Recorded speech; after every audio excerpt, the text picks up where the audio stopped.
오늘 우리가 함께 나눌 은혜의 말씀의 제목은 있는 것과 있는 줄로 아는 것, 이 말씀을 가지고 함께 은혜를 나눕니다. 본문은 누가복음 8장 16절과 18절까지 말씀입니다. 18절을 함께 읽겠습니다. 그러므로 너희가 어떻게 듣다가 스스로 삼가라. 누구든지 있는 자는 받겠고 없는 자는 그 있는 줄로 아는 것까지 빼앗기리라 하시니. 아멘. 아무리 생각을 해도 너무나 충격적인 말씀입니다. 무엇이 그리 충격적인가? 우리가 생각지 못하는 문제까지 주님은 알고 계시다는 것입니다.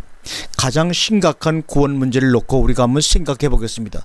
구원을 얻었는가, 아니면 구원을 얻었다고 생각하고 있는 것뿐인가, 이 말입니다. 구원을 얻은 것하고 구원을 얻었다고 생각하고 있는 것하고는 하늘과 땅의 차이입니다. 많은 신자들, 참으로 대다수의 신자들이 구원을 받았다고 생각하고 있는 것을 구원받은 것으로 착각하고 있습니다. 그러므로 대다수의 신자들이 구원을 못 받은 것입니다. 구원의 실체를 받았기 때문에 구원을 받은 것이 아니라 구원받았다고 생각하고 있는 그 생각이 구원일 뿐입니다. 오늘의 말씀은 있는 줄로 아는 그것, 즉 그 생각까지도 빼앗겨 버린다는 것입니다. 바로 충격적이란 말은 있는 줄로 아는, 구원하는 구원도 있다는 것을 구원의 주가 되시는 주님이 알고 계시다는 것입니다. 주님과는 전혀 상관이 없는 사람들이 주님으로 말미암아 구원을 받았다고 믿고 있고 감사하고 있으며 거기에 대한 보답으로 온갖 충성을 다하고 있는 것입니다. 의심은 있을 수도 없으며 의심이 든다는 것은 구원을 못 받았기 때문이지 어떻게 구원받은 자가 의심을 할 수 있느냐는 것입니다. 누가복음 13장 26절을 보세요. 그때 너희가 말하되 우리는 주 앞에서 먹고 마셨으며 주는 또한 우리 길거리에서 가르치셨나이다나 저가 너희에게 일러 가라되 나는 너희가 어디로서 왔는지 알지 못하노라. 행악하는 자들아 나를 떠나가라 하리라. 주님과의 어떤 인간적 관계성이 있었다고 해서 그것이 구원이라고 생각하는 것은 착각이라는 사실을 알아야 합니다. 교회와 어떤 관계성이 있다든지 성경 공부, 직분, 경력, 심지어 어떤 신비적인 체험, 예를 들면 환상 중에 주님을 만났다든지 보았다든지 하는 온갖 것들이 있었다 하더라도 그것이 구원의 증거라든지 보장이라고 해서는 안 된다는 것입니다. 구원의 실체는 숨겨진 것이요 감춰진 것입니다. 그것이 장차 드러날 것이요 알려지고 나타날 것입니다. 그것이 숨겨졌다고 해서 없는 것이 아니요 그것이 감춰져 있다 해서 모르는 것이 아닙니다. 있는 것이 숨겨졌을 뿐이요 알 수 있는 것이 감춰져 있을 뿐입니다. 그것을 가진 자는 숨겨졌어도 드러나는 것이요 그것을 받은 자는 감춰져 있어도 나타나는 것입니다. 자신이 그것을 받고 가졌을 때만이 드디어 가졌다는 것을 알게 되고 그 이전에는 가진 것이 아니라 가졌다고 생각했을 뿐이라는 것도 깨닫게 되는 것입니다. 가져보지 않은 자는 가진 자를 식별하거나 이해할 수가 절대로 없습니다. 그러나 가진 자는 갖지 않은 자를 압니다. 또한 갖지 않았으면서도 가졌다고 생각하고 있는 것까지도 압니다. 왜냐하면 그것은 곧 과거의 자기였기 때문입니다. 그렇기 때문에 당신은 갖지 않았다고 말해주고 싶은 충동을 느낍니다. 이런 심정으로 주님은 오늘 본문을 말씀하시고 계신 것입니다. 어떻게 듣는가 스스로 삼가라. 누가 당신에게 그런 말을 해주었다고 해서 불쾌하거나 이단시할 문제가 아니라 당신이 가지고 있으면 누가 뭐래도 상관이 없지요. 다만 스스로 생각해보고 판단해볼 일입니다. 만약 당신에게 가졌다고 생각했던 과거가 있었다면 그렇게 말해준 상대방은 당신의 동지요 형제입니다. 또한 당신도 그 사람처럼 다른 어떤 사람에게 그렇게 말했을 것이요 적어도 그렇게 말해주고 싶은 충동을 가지고 있을 것입니다. 그러므로 그 사람의 그 말이 결코 불쾌하거나 이단시하지 않습니다. 외로운 사막길에 동행자가 생기거나 마찬가지의 반가움을 느낄 것입니다. 만약 불쾌하다거나 이단시되었다면 당신은 문제가 있는 것입니다. 정말로 병원에 속히 가봐야 할 영적 중환자임을 알아야 합니다. 그 말이 옳다. 그러나 나는 상관없고 관심도 없다면서 감정이나 안색이 아무렇지도 않으면 참으로 아무렇지도 않은 사람입니다. 그러나 그 말이 감정이나 안색을 변하겠다면 당신은 가능성이 있는, 즉 고침이 가능하며 고침받아야 할 회복 가능의 중환자인 것입니다. 왜 꼭 누구나 그 과정을 거쳐야 하는가?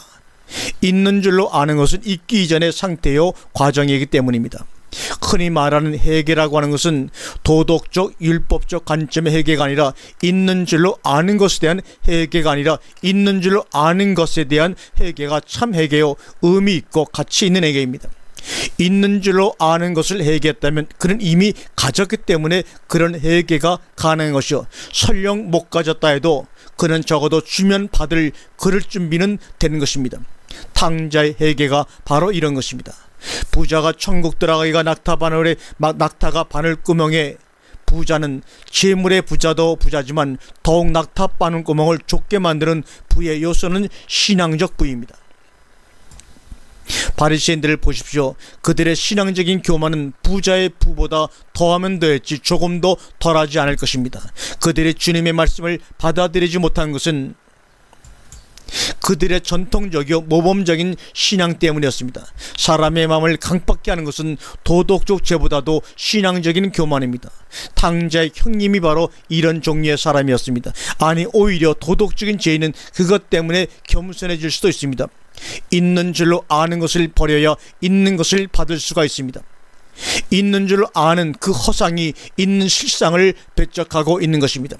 아니, 허상이기 때문에 실상을 더 배척한다는 지극히 상식적인 원리를 사람들은 모르고 있어요.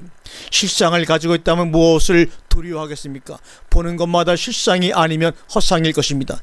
실상이면 이미 나도 가지고 있는 것이요, 허상이면 허상으로 드러날 뿐입니다. 모래 위에 세운 집은 비나 바람이나 창수를 두려워합니다. 자기 집이 반석 위에 세워져 있다면 오히려 비바람이나 창수가 자기 집이 얼마나 든든한 반석 위에 세워졌는가를 시험해주는 시금석 역할을 해주기 때문에 두려워할 문제가 아니라 오히려 반겨야 할 문제입니다. 왜 정통적 기독교는 소위 이단 종파들을 무조건 배척하고 배관시하는가? 허상들이 실상을 격화시키거나 파괴할 수 있다고 여러분은 생각하십니까? 정통적 기독교인들이 진정 실상을 소유하고 있다면 그들이 허상의 말이나 가르침에 영향을 받아 미혹에 빠질 수 있다고 여러분은 생각하십니까? 상대하지 말라는 도구마적인 지시로서 많은 설득력이 부족합니다. 그들이 허상이요 이단이라는 정의는 실상과 진리만이 증명해 보일 수가 있는 것입니다. 실상과 진리를 갖지 못하는 한 이단의 이단성을 증명해 보일 수 없을 것이며 미혹의 맞수는 계속해서 뻗칠 것입니다.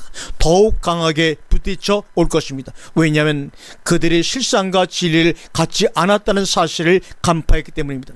죽음이 있는 곳에 독수리들이 모여드는 것처럼 썩음이 있는 곳에는 파리들이 들끓게 마련입니다. 있는 자는 받겠고, 원문의 의미는 가진 자는 그에게 받겠고입니다. 가진 자는 그에게 받겠고, 좋은 땅에 있다는 것은 착하고 좋은 마음으로 말씀을 듣고 지키어 인내로 결신하는 자니라. 오늘 본문 말씀 바로 앞에 있는 소위 씨 뿌리는 비유의 결론의 말씀입니다. 착하고 좋은 마음은 좋은 땅입니다. 산상수훈중 팔복 세 번째, 온유한 자는 복이 있나니 저희가 땅을 기업으로 받을 것이며 하고 있습니다. 주기도문 역시 뜻이 하늘에서 이루어진 것 같이 땅에서도 이루어집니다. 좋은 땅, 착하고 좋은 마음의 말씀이 공급되는 것이요, 그러므로 지키고 그러므로 인내의 말씀에 결실이 되는 이것이 바로 21절에 내 모친과 내 동생들도 곧 하나님의 말씀을 듣고 행하는 이 사람들인 것입니다. 그러므로 이 땅은 창세기 1장 2절에 땅이 혼돈하고 공허했던 땅이며 거기에 빛이 있으라 하심에 빛이 있었고, 오늘 보면 16절에 그 빛인 것입니다. 그러므로 창세기 1장 1절에 천과 지, 하늘과 땅을 우주로 번역하면 안 되는 일이요, 큰일 나는 일입니다. 2절에 혼돈하고 공허한 땅을 지구로 번역해서도 안 되는 것입니다. 더욱이나 3절의 빛을 적외선 운운하면 우스꽝스러운 성경 해석이 아닌 어린애 장난이 되고 마는 것입니다. 그런데도 이런 주장, 즉 천지 창조론은 저명한 신학자들에 의해 전폭적인 지지를 받으면서 요지부동한 곤자에 올라앉아 천하를 호위하고 있는 것이 또한 현실입니다.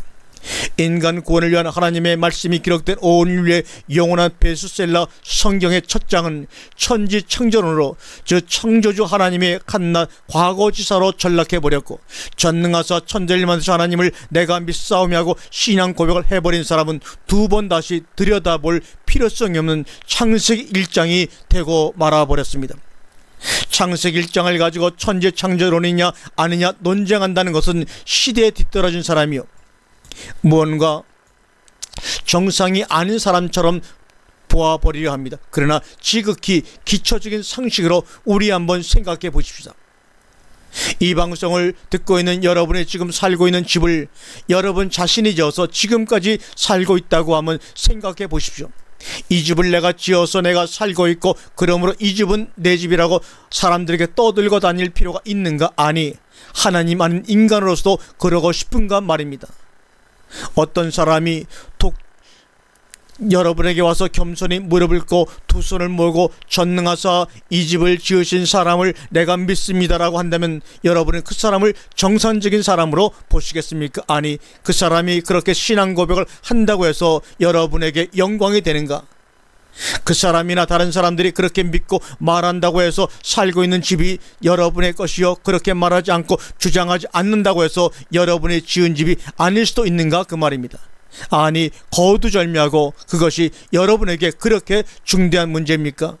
하나님이 천지를 우주를 만들었네 안 만들었다는 문제가 우선 시급히 구원을 받아야 할 인간에게 그렇게 중대한 문제이며 구원과의 어떤 절대적인 관계를 갖고 있다 생각해서 하나님께서 첫 책 첫 장에 그것을 기록하셨겠는가 그 말입니다.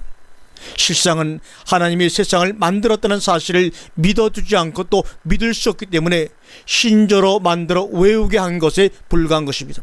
하나님은 치사하게 그런 믿음을 우리에게 원하시지 않습니다. 다만 하나님은 IQ 2자리 숫자로 아는 IQ 3자리를 가진 분들의 높아심에서 나온 과잉 충성일 뿐입니다. 주님은 나는 알파와 오메가라고 하셨습니다. 창세기서부터 요한계시록까지 알파와 오메가 되시는 주님에 대하여 증거하는 말씀입니다. 계시록은 해, 달, 별 3분의 1의 힘을 받는다고 했고 하늘별의 3분의 1을 끌어다가 땅에 던지더라고 했습니다. 그러면서도 땅은 여전히 남아있고 사람들도 살아남아있는 것으로 기록하고 있습니다. 상식적으로 하늘 별 3분의 1이 소위 지구에 쏟아지면 어떻게 된다는 것쯤은 유치원생들에게 물어봐도 아니 IQ 한 자리 숫자인 전응아도 그 정도는 알고 있을 것입니다. 또한 천체 운행이 그런 일이 일어날 가능성은 천만지 1도 없다는 것도 알고 있습니다.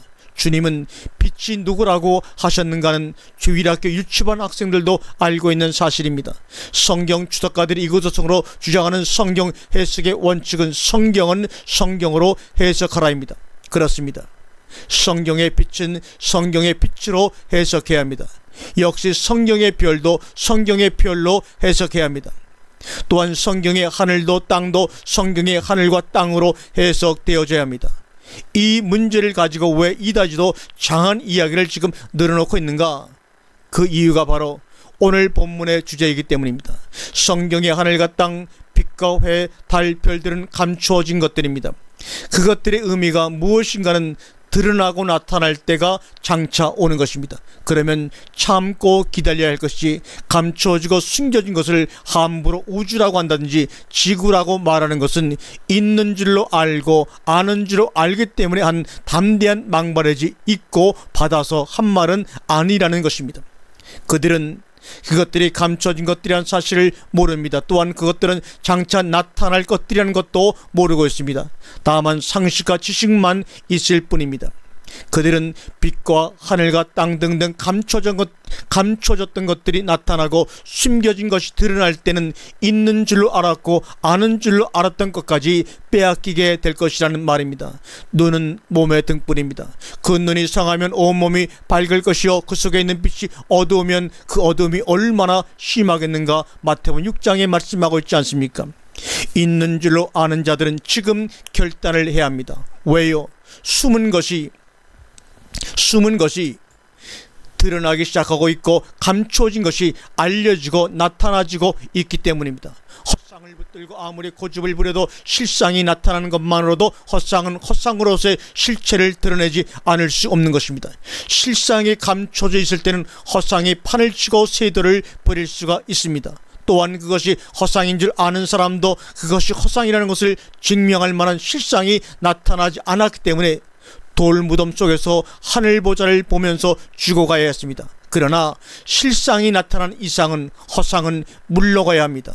물론 순순히 물러가지 않을 줄 압니다. 그러나 그것은 말기적 발악일 뿐입니다. 참고 기다리면 빛이 오므로 어둠은 물러갈 수밖에 없듯이 사라져 가는 것입니다. 오늘 본문에 기록된 누가복음 8장 25절은 풍랑 때문에 죽음을 두려워하는 제자들을 향해 너희 믿음이 어디에 있느냐고 물으십니다. 이들 역시 믿음이 있는 줄로 생각했던 사람들이었습니다.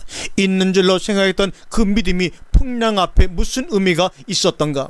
무슨 효력을 발생할 수 있었던가? 늦은 가을 황금벌판에 홀로 서 있는 호수아비는 참새들의 휘식처입니다. 실상인 주인 없는 허상은 참새를 쫓는 것이 아니라 주백을 빨아먹고 알코올 까먹느라고 수고하는 참새들의 실권 역할만 해줄 뿐입니다. 여러분은 참새들의 실것입니까? 아니면 실상을 가진 참새를 쫓는 자입니까? 누가복음 11장 23절과 26절을 이 영상이 끝난 후에 꼭 읽어보시기를 주님의 이름으로 권면드립니다. 아멘.